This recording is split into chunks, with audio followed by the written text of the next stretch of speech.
So the body assessment I decided to do is push my hip through flexion, internal, external rotation.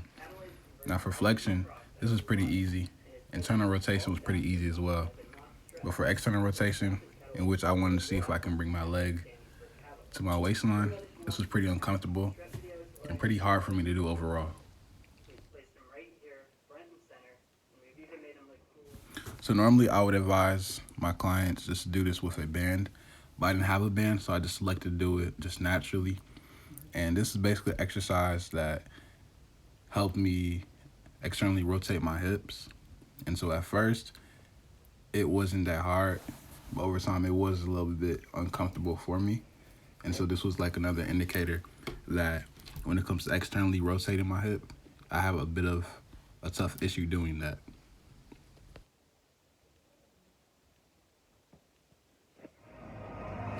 So the clamshell is going to be an exercise in which you're externally rotating your hips. It targets your external rotators, like I just said, and helps stabilize your pelvis. This was an exercise that when I was doing it, once again, I had discomfort. Um, and this was another thing that just indicated that I have a tough time externally rotating my hips, which I feel like leads to just my low back pain that I suffer from.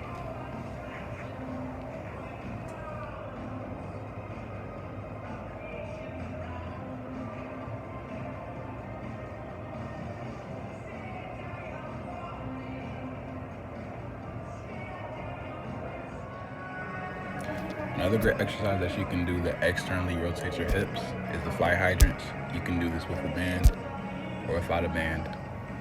The muscles that it primarily works are your glutes, your hips, and your quadriceps.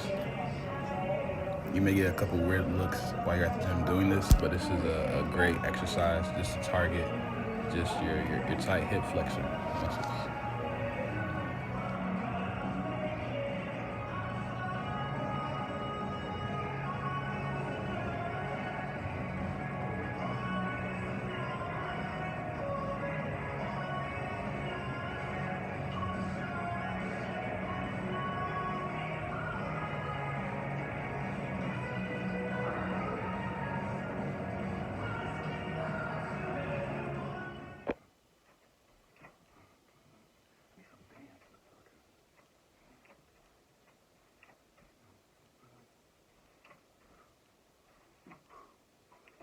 Stop looking at my butt.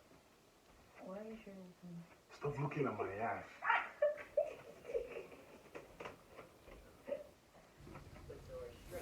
So after all these exercises, I decided to take myself back through that movement assessment, and I noticed that I had more mobility in my hips. I was able to externally rotate my hips a bit more than the initial assessment, and overall, my back wasn't as stiff as it normally was. So I feel like this is a good area for me to target and just continually just keep working at.